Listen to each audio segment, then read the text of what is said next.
Fala pessoal, como vocês estão? Tudo bem com vocês? Espero que todos vocês estejam bem. Na nossa aula de hoje, nós vamos estar dando continuidade à nossa matéria de Sociologia a respeito da democracia, certo? E nós falamos na nossa última aula sobre algumas expressões democráticas, né? Na verdade, as três principais expressões democráticas. Falamos da democracia direta, democracia representativa e democracia participativa. Na nossa aula de hoje, nós vamos falar um pouco sobre a democracia moderna e a democracia contemporânea. Tudo bem? Então, nós vamos começar a partir desse ponto, falando sobre esses dois aspectos do modelo democrático, né? Sobre a teoria da democracia moderna e a teoria da democracia contemporânea. E assim darmos prosseguimento à nossa matéria. Bom, a gente fala que a modernidade ela começou por volta ali do século XV e XVI. Por quê? Ora, é só a gente lembrar ali da era das grandes navegações, da era do renascimento cultural, né, artístico, comercial, urbano, enfim. Nós tivemos a formação dos Estados Nacionais, né, o surgimento do regime absolutista e o absolutismo ele trouxe também uma nova forma, uma nova maneira de você conceber o que é o Estado. E um dos grandes ícones do modelo absolutista, né, da teoria absolutista, foi que Jean Baudin, Jean-Jacques Rousseau, né? E também, de um lado, estava o Thomas Hobbes. Thomas Hobbes ele é o primeiro filósofo, né, o primeiro pensador, né, da linha dos contratualistas. Por que contratualistas? A gente vai ver melhor do Hobbes, né, quando a gente falar em filosofia sobre estado de natureza, estado de sociedade, né, que eram os contratualistas.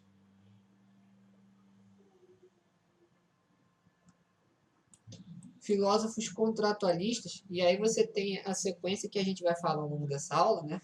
Sobre Thomas Hobbes, o Rousseau, né? E o John Locke.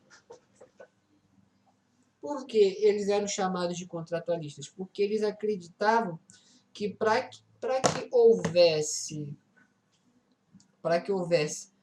uma sociedade unida, uma sociedade, para que houvesse ordem, né? Na sociedade, era necessário haver um pacto, um contrato entre a sociedade, entre os indivíduos e o Estado. Então, falando resumidamente sobre o Hobbes, né, ele vai dizer que existe, né, todo pacto social ele deriva de um vício originário de um estado de natureza para um estado de sociedade. O que isso significa na prática?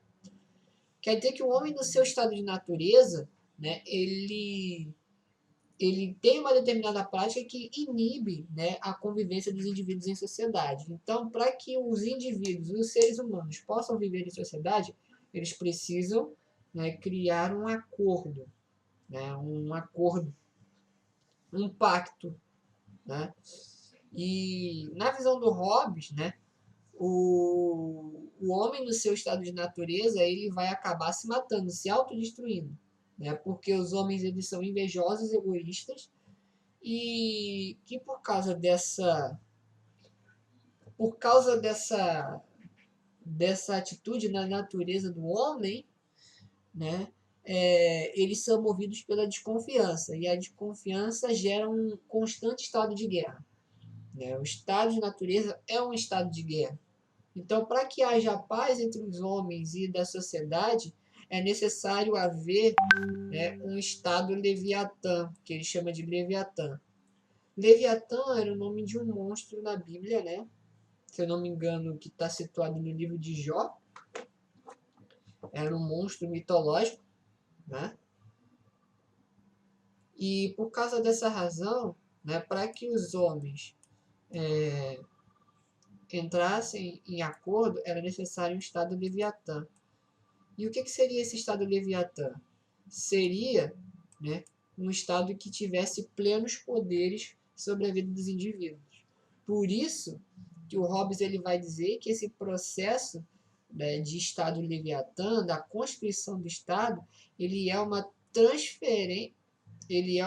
transferência de direitos ao soberano. Em outras palavras, todos os indivíduos eles transferem os seus direitos a um soberano ou uma pequena aristocracia governante. O único direito que a pessoa tem diante do soberano, né, ou desses pequenos soberanos, né, seria o seu direito à vida, né, o direito de preservação da vida, que era o fim último do Estado, preservar a vida dos indivíduos. Tudo bem? Do outro lado, nós temos o John Locke, né, que ele viveu mais ou menos algumas décadas depois de Thomas Hobbes. Por quê? Porque John Locke, ele tinha uma... Como é que eu posso dizer? O John Locke, ele era conhecido, ele é conhecido por ser o pai do liberalismo político, né? Muitas das ideias do John Locke, do liberalismo político, vai inspirar, por exemplo, o Adam Smith, quando se falar a respeito do liberalismo econômico. Então, o John Locke, né, diferentemente de Thomas Hobbes, ele não vai colocar tudo na conta da vontade do soberano, né? Mas o John Locke ele vai estabelecer o princípio da maioria. Como assim? Né? Para que as instituições elas possam funcionar, era necessário que os representantes escolhidos pelo povo, né, fizessem, né, o papel de legisladores em nome da maioria. Isso significa, gente, que no Locke está muito do que a gente chama de modelo representativo, né? Diferentemente do Thomas Hobbes, onde todo mundo, né, transfere seus direitos para o soberano, já no liberalismo não. Você elege alguém e esse alguém te representa, né? Esse alguém te representa diante, né, do parlamento, diante do rei, enfim. E essa visão do Locke está muito inspirada, né, na ideia da Revolução Gloriosa.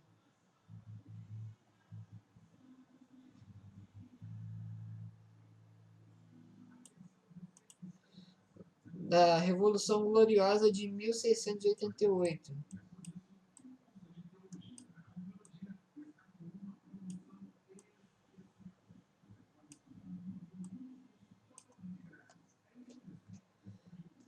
Que estabeleceu o regime parlamentarista na Inglaterra. Então, a gente pode dizer que a Inglaterra foi a primeira monarquia parlamentar do mundo, onde o rei reina, mas não governa. Uma coisa também que a gente pode fazer em comparação com Hobbes é que, assim como no Hobbes, o John Locke, você também tem a ideia da vencibilidade ou de um consenso da maioria para que o soberano ou que a Assembleia Soberana governe. Ou seja, se todos transferem o direito para uma pessoa, isso quer dizer que esse soberano ele só está lá por causa do apoio do povo, né? Preste atenção nisso. Se existe um princípio da maioria, isso quer dizer que essa maioria veio da onde? Do povo. Então, daí é que a gente pode entender quando na Revolução Francesa se constitui a ideia de que todo o poder emana do povo. Né? Por causa do quê? Quem constitui o soberano, né, é o povo. Né? Quem dá sustentabilidade ao poder do soberano é o povo. Tudo bem? E uma das coisas interessantes no Hobbes é que, por exemplo, se o rei rompesse o seu contrato de sua obrigação de rei, o povo podia tirá-lo. Coisa que você não vai ver, por exemplo, na teoria do direito divino, que a gente vai ver em filosofia lá para o terceiro bimestre, né, que são os filósofos e pensadores. Quando a gente falar de filosofia política, a gente vai entender um pouquinho da essência, né, desses pensadores, tanto do Hobbes, como do John Locke, como do Rousseau e de outros pensadores também. Tudo bem? Nós temos aqui o Rousseau, né, o Jean-Jacques Rousseau, que é um outro filósofo, né, que ele vai ser considerado um dos idealizadores do iluminismo, e é ele que vai estabelecer o princípio contemporâneo que a gente entende como democracia radical. Certo?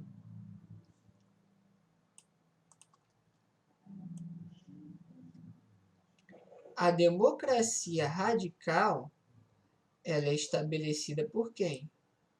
Ela é estabelecida pelo Rousseau, certo?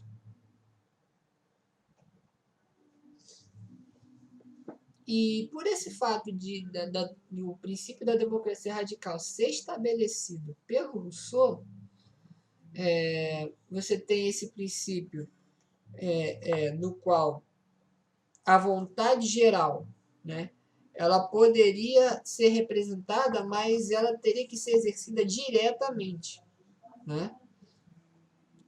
Ou seja, na visão do Rousseau, apenas a democracia direta, coisa que a gente já viu na semana passada, poderia expressar de fato a exatidão da vontade geral.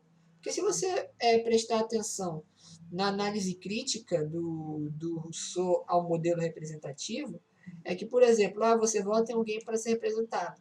Só que esse cara que você votou para que te represente, quando ele chegar no poder, quem pode garantir ou quem pode dar uma segurança de que aquela pessoa que está no poder não vai utilizar o poder para os seus próprios interesses.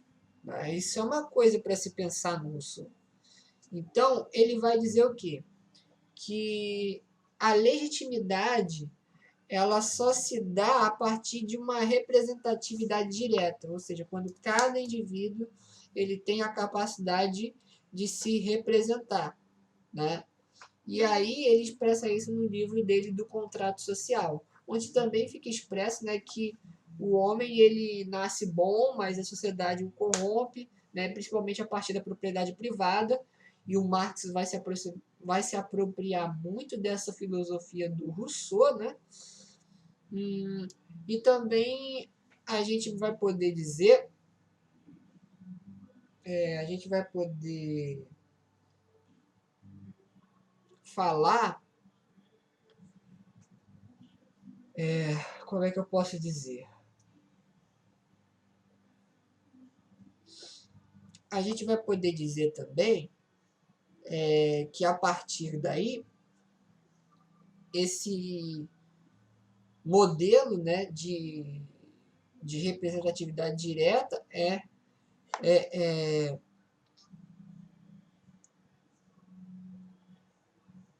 esqueci o que eu estava falando. Enfim, Rousseau ele vai dizer que se a vontade individual ela é particular e a do cidadão é em sociedade, e tem consciência disso, deve ser coletiva e voltada para o bem comum. Em outras palavras, o que ele quer dizer? Existe uma diferença entre a vontade individual e particular e a vontade do cidadão. A vontade do cidadão é baseada no bem comum, no bem-estar de todo o grupo social. Talvez esse seja o grande problema da filosofia do Rousseau, porque ele não levou em consideração mais a fundo as vontades individuais, né? Mas tem também a questão de se a vontade é coletiva, né? A vontade do cidadão, a vontade, né, geral, ela só se manifesta quando existe uma consciência de que eu sou um cidadão, né? De que eu exerço de fato a cidadania e de que eu sou um cidadão de um determinado local, de que eu pertenço àquele local. Então eu passo a pensar para o bem comum. É isso que vai conduzir, né? Isso que não vai deixar o modelo democrático se tornar um vício. Pelo menos essa é a visão do Rousseau. Tudo bem? Bom, por fim, já passando dessa transição na teoria democrática moderna para a contemporânea, nós temos aí o Barão Charles-Louis de Secondat, também conhecido como Barão de Montesquieu. E ele vai defender a divisão do poder em três, né, que nós já conhecemos, que é o legislativo, o executivo e o judiciário. E aí você deve estar pensando, professor, o que isso quer dizer? Bom, preste atenção. A, a ideia do Montesquieu, que está diretamente relacionada à visão da divisão dos três poderes, a visão do Montesquieu ela está relacionada à ideia de que o poder ele não pode ficar centralizado em apenas uma pessoa e que é necessário que haja um equilíbrio de poder, né, em todas as instâncias. A bancada do Montesquieu está mais no absolutismo. Por quê? No absolutismo não havia um rei com poderes absolutos, com plenos poderes de mando e desmando? Já no Montesquieu, não. Ora, num regime democrático que quer expressar a vontade do povo, se faz necessário que esse poder seja repartido entre três instituições, né? Do executivo, no caso, que executa as leis, o judiciário, que julga as leis, né? Que vai julgar a partir das leis que já foram criadas, e o legislativo, que é aquele que faz as leis.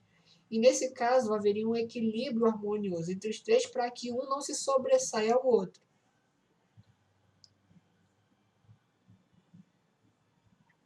Assim, existiria um equilíbrio entre os poderes e, como consequência, uma liberdade maior entre os indivíduos.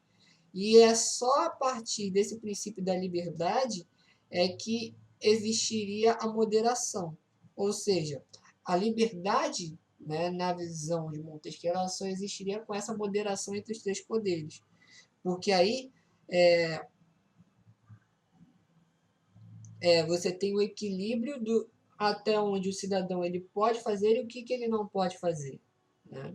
Então, isso seria uma das grandes atribuições aí dos três poderes, né? Que a intenção de fato, manter a liberdade dos indivíduos. Princípio tão caro, prezado ali pela Revolução Francesa. Tudo bem?